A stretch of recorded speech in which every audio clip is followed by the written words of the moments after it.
ஒரு குட்டி கதை சொல்லிட்டா.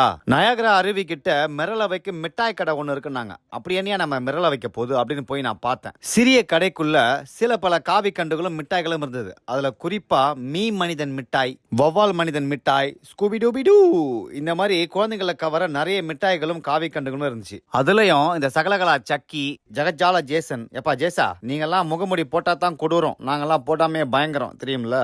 அப்புறம் தான் இந்த விஷயம் நம்மள உண்மையிலே மிரள வச்சுது. சில பல பூச்சிகளையும் புழுக்களையும் அட்டையில போட்டு அடைச்சிருந்தாங்க. முதல்ல புழுவை புடிச்சு வச்சிருந்தாங்க.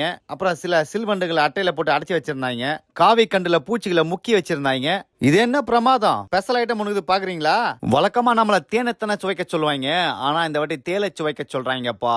தேலை சுவைக்க சொல்றாங்க. அதுலயும் பல விதமான வண்ணங்கள்ல வேற இருக்குது. மனுஷனுக்கு ஆசைன்னு வந்துட்டா எதையும் சாப்பிடுவான், எப்படியும் சாப்பிடுவான். அதுக்கு இது ஒரு உதாரணம். அதெல்லாம் பார்த்ததுக்கு அப்புறம் மனசுக்குள்ள ஒரு யோசனை. தேலை பார்த்தா நம்ம தெரிச்சு ஓடுவோம். ஆனா இவனுங்க தேடி பிடிச்சி மிட்டாயில அடைக்கிறாங்க. இவனுங்க வேற ரகம் போல இருக்குது.